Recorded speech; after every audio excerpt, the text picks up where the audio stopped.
লাইটটা জ্বলে দেবে, লাইটটা জ্বলে দেবে।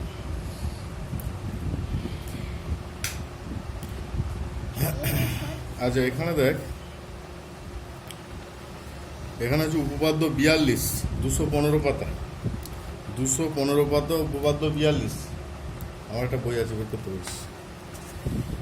215 পাতার উপপাদ্য 42 বলছে যদি দুটি বৃত্ত পরস্পরকে স্পর্শ করে, ধরো এই যে একটা ছোট বৃত্ত দেখতে পাচ্ছি আর এই একটা বড় বৃত্ত, এরা পরস্পরকে পি বিন্দুতে স্পর্শ করেছে, তাহলে স্পর্শ বিন্দুটি কেন্দ্র দুটির সংযোজক সরলরেখাংশের ওপর অবস্থিত হবে।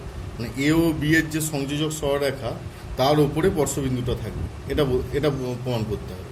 তাহলে কি দুটি বৃত্ত, এটা একটা ছোট বৃত্ত, এটা একটা বড় বৃত্ত, এই বৃত্তের কেন্দ্র বি আর এই বৃত্তের কেন্দ্র হচ্ছে এ, এরা পরস্পরকে বহিঃস্পর্শ করেছে, স্পর্শবিন্দুটা হচ্ছে পি।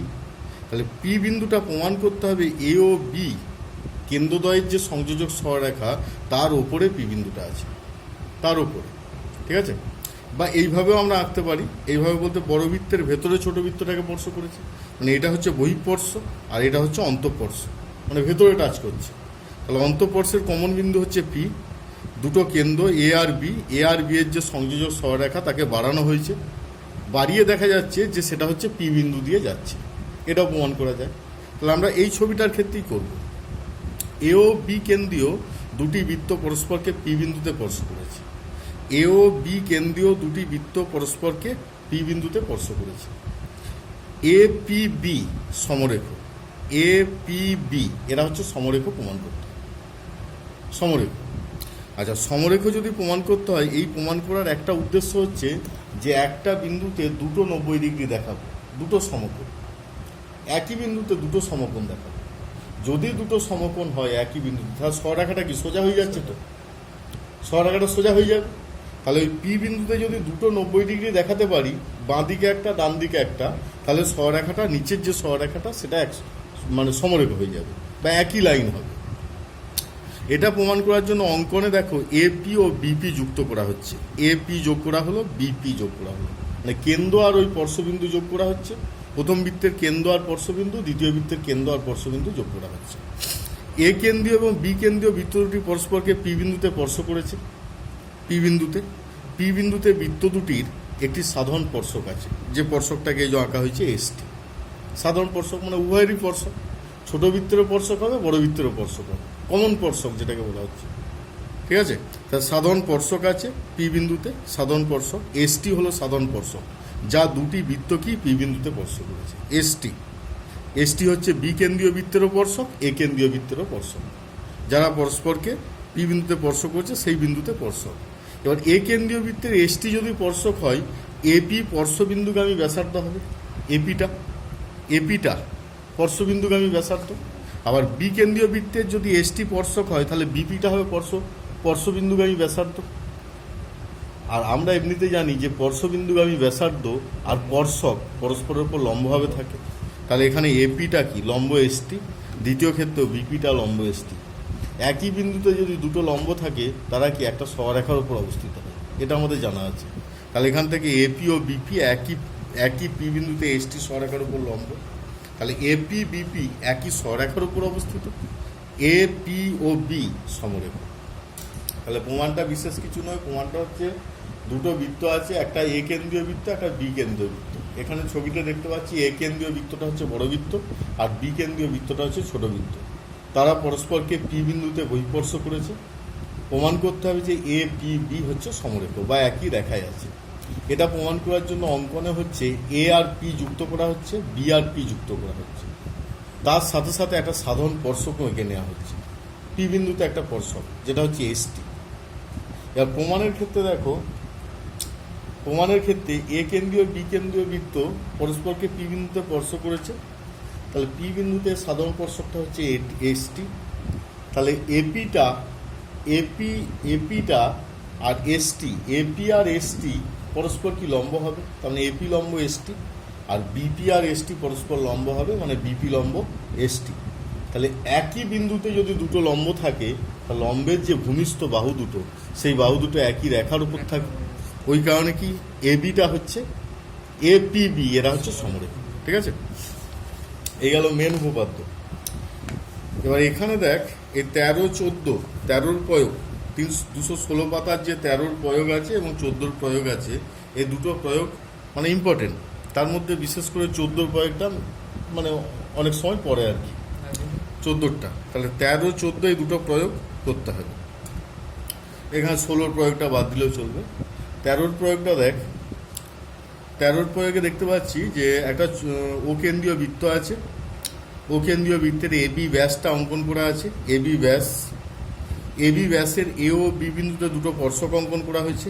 এ বিন্দুতে একটা স্পর্শক এই যে, আর বি বিন্দুতে একটা স্পর্শক হচ্ছে এইটা, দুটো স্পর্শক অঙ্কন করা হয়েছে, যা বৃত্তটির অপর একটি বিন্দু টিতে অঙ্কিত স্পর্শককে যথাক্রমে পি ও কিউ বিন্দুতে ছেদ করেছে। অপর একটা বিন্দু, অপর একটা স্পর্শক যেটা হচ্ছে পি কিউ, যারা এ বিন্দুতে স্পর্শকটাকে পি বিন্দুতে আর বি বিন্দুতে স্পর্শকটাকে কিউ বিন্দুতে ছেদ করেছে। ঠিক আছে। এবার কি না, প্রমাণ করতে হবে যে পি ও কিউ এটা হচ্ছে 90 ডিগ্রি। এই কোণটা 90 ডিগ্রি দেখাতে হবে। ঠিক আছে। তাহলে যেটা দেওয়া আছে যে একটা কেন্দ্রীয় বৃত্ত, তার এবি একটা ব্যাস, এবি ব্যাসের এ প্রান্ত বিন্দুতে একটা স্পর্শক আছে, বি প্রান্ত বিন্দুতে একটা স্পর্শক আছে। বৃত্তের উপরিস্থিত অপর একটা বিন্দু টি, তাতে অঙ্কিত একটা স্পর্শক, যারা এ প্রান্তের যে স্পর্শকটা আছে তাকে পি বিন্দুতে, বি প্রান্তের যে স্পর্শকটা আছে তাকে কিউ বিন্দুতে ছেদ করেছে। প্রমাণ করতে হবে এবার ওপি যুক্ত করা হচ্ছে আর ও কিউ যুক্ত করা হচ্ছে, দিয়ে যে কোণটা পাওয়া যাচ্ছে পিও কিউ কোণটা 90 ডিগ্রি প্রমাণ করতে হবে। তাহলে এটা প্রমাণ করার জন্য ও আর টি যুক্ত করা হচ্ছে। ওটি যে ব্যাসার্ধটা, ও আর টি যুক্ত করা হচ্ছে, আর ওপি ও কিউ তো যুক্ত করাই আছে। তাহলে ওটি যুক্ত করা হলো। প্রমাণে ও কেন্দ্রীয় বৃত্তের এ ও টি বিন্দুতে অঙ্কিত স্পর্শক দুটি পি বিন্দুতে ছেদ করেছে। তো এ বিন্দুতে অঙ্কিত স্পর্শক পি বিন্দু দিয়ে গেছে, টি বিন্দুতে অঙ্কিত স্পর্শক পি বিন্দু দিয়ে গেছে। আবার এদিকেও দেখতে পাচ্ছি টি বিন্দুতে অঙ্কিত স্পর্শক কিউ বিন্দু দিয়ে গেছে, আর বি বিন্দুতে অঙ্কিত স্পর্শক কিউ বিন্দু দিয়ে গেছে, মানে পরস্পরকে ছেদ করেছে। তাহলে পিওটা কোন এপিটি এর, পিও বলতে এইটা এপিটি এর সমদ্বিখণ্ডক, অন্তঃসমদ্বিখণ্ডক এইটা। আবার দেখ টিপিও এই কোণটা কত? এই কোণটা তাহলে হাফ অফ এপিটি, এই কোণের অর্ধেক। আবার দেখ টিও বি বিন্দুতে অঙ্কিত স্পর্শক কিউ বিন্দুতে ছেদ করেছে। তাহলে এর ক্ষেত্রেও টিও কিউ বা টি কিউ ও, মানে এই কোণটা কি বি কিউ টি এর অর্ধেক। তো বি কিউ টি এর অর্ধেক। তাহলে দুটো কোণ অর্ধেক যেহেতু লিখে নিচ্ছি, তাহলে টি কিউ ও মানে এই কোণটা, এই টোটাল কোণটার অর্ধেক, তার মানে হাফ কোণ বিওটি। আবার দেখ এপি এর সাথে বি কিউ এটা তো সমান্তরাল, এটার সাথে এটা সমান্তরাল হবে তো, কারণ এটাও 90 ডিগ্রি, এটাও 90 ডিগ্রি, উভয়ই 90 ডিগ্রি, কারণ দুটোই স্পর্শক। একটা ব্যাসের দুটো প্রান্তবিন্দুতে যদি স্পর্শক অঙ্কন করা হয় তারা পরস্পরের সমান্তরাল হয়। তাহলে এখানে যদি সমান্তরাল হয়, সমান্তরাল বাহুদ্বয়ের ধর এপিটি আর বিকিউটি, এই কোণ দুটোর যোগফল কি হবে? 180 ডিগ্রি হবে। তো দুটো সমান্তরাল বাহুদ্বয়ের অন্তস্থ কোণদ্বয়ের যোগফল কি হয়? 180 হয়। তাহলে এখানে কোণ এপিটি প্লাস কোণ বিকিউটি ইকুয়াল টু 180। তাহলে টিপিও প্লাস টিকিউও সমান হাফ কোণ এপিটি প্লাস হাফ কোণ বিকিউটি, মানে এর বাঁ দিকগুলো যোগ করা হচ্ছে 1 নম্বর আর 2 নম্বরে, আর ডান দিকগুলো যোগ করা হচ্ছে। আর ডান দিকগুলোর মান কত? 180। তো এই টোটাল মানটা কত? 180। তো এই যে এখানে লেখা হচ্ছে 180 এখানে বসানো হচ্ছে, তো আমরা 90 ডিগ্রি পাচ্ছি। 90 ডিগ্রি যদি হয় তাহলে পিও কিউ এর অপর কোণটি, অর্থাৎ পিও কিউ সমান হচ্ছে 90 ডিগ্রি। তাহলে এই কোণটা প্লাস এই কোণটা হচ্ছে 90 ডিগ্রি, মানে এই কোণটা পেলাম, এই কোণটা পেলাম, এই যে টিপিও আর টিকিউও, এই দুটো কোণের যোগফল হচ্ছে 90 ডিগ্রি। তাহলে অপর যে কোণটা আছে তার মানটা কি হবে? 90 ডিগ্রি।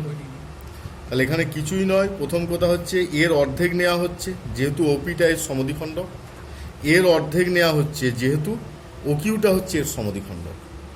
এই দুটোকে যোগ করলে ডান দিকে দেখতে পাচ্ছি এটা প্লাস এটা পাচ্ছি হাফ অফ, তার মানে হাফ ইন্টু 180, 90 পাচ্ছি। তাহলে এই কোণটা প্লাস এই কোণটা 90, একটা ত্রিভুজের, কোন ত্রিভুজের? পিও কিউ ত্রিভুজের। এই কোণটা 90, তাহলে বাকি যে কোণটা পড়ে আছে সেই কোণটা কত হবে? 90 ডিগ্রি হবে। হয়ে গেল। এবার 14 দেখো, অকেন্দ্রীয় বৃত্তের পরিলিখিত চতুর্ভুজের এবিসিডি হলে পরিলিখিত চতুর্ভুজ, অকেন্দ্রীয় একটা বৃত্ত যার বাইরের চতুর্ভুজটা হচ্ছে এটা, বাইরের চতুর্ভুজ, পরিলিখিত চতুর্ভুজ এডি আর হচ্ছে BC, A B C D, এটা হচ্ছে একটা পরিলিখিত চতুর্ভুজ যারা বৃত্তটাকে এস পি কিউ আর এই বিন্দুতে ছেদ করেছে, বা পি কিউ আর এস এই বিন্দুতে স্পর্শ করেছে বৃত্তটাকে। প্রমাণ করতে হবে এবি প্লাস সিডি সমান হচ্ছে বিসি প্লাস এডি। এবি প্লাস সিডি মানে এই বাহুটার সাথে এই বাহুটার যোগফল, এই বাহুর সাথে এই বাহুর যোগফলের সমান।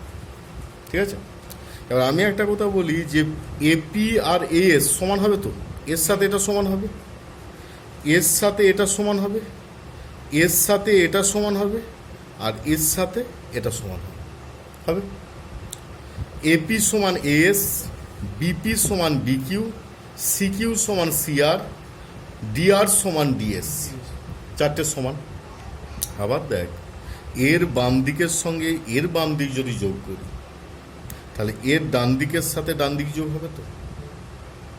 আবার এর বাম দিকের সঙ্গে এর বাম দিক যদি যোগ করি, এর ডান দিকের সঙ্গে এর ডান দিক যোগ হবে তো। তাহলে ওইভাবে যুক্ত আকারে লিখবো এবি প্লাস সিডি সমান বিসি প্লাস এডি, এটা প্রমাণ করবো তো। এটা প্রমাণ করার জন্য এগুলো সব লিখছি, বিপি এস সমান এস সমান এপি, বিপি সমান বিকিউ, সিকিউ সমান সিআর, ডিআর সমান ডিএস। ঠিক আছে, এগুলো লেখার পর বাম দিকে যোগ করলে এবি প্লাস সিডি, তো এবি প্লাস সিডি ধরো, এবি মানে কি কি থাকবে, এপি থাকবে আর বিপি থাকবে, এপি প্লাস বিপি। আর সিডি মানে থাকবে সিআর থাকবে আর ডি থাকবে বা ডিআর থাকবে, এই যে সিআর প্লাস ডিআর। তাহলে এপি প্লাস বিপি এর জায়গায় লিখছি এস, এপি মানেই তো এস, আর বিপি মানেই তো বিকিউ, তার মানে এস প্লাস বিকিউ হলো। আবার সিআর প্লাস ডিআর এর জায়গায় লিখছি সিকিউ প্লাস ডিএস। ঠিক আছে, তাহলে এস প্লাস ডিএস মানে আবার এস প্লাস ডিএসকে এক কাছে করছি, মানে এই দুটোকে, আর বিকিউ আর সিকিউকে এক কাছে করছি। তাহলে এস প্লাস ডিএস মানে এডি, আর বিকিউ প্লাস সিকিউ সমান হচ্ছে বিসি। ঠিক আছে, তাহলে এই নিয়ম অনুযায়ী করতে হবে। তাহলে এই গেল তোমাদের প্রয়োগ। এখানে 16 প্রয়োগটা করার দরকার নেই, 14 প্রয়োগটা খুব ভালোভাবে করবে, 216 পাতার যে 14 প্রয়োগটা বললাম। আচ্ছা, এবার এইটাও করতে হবে না, কারণ এত কঠিন জিনিস পড়বে না। যাই হোক, পরে দেখি কয়েকটা করানো যায় নাকি।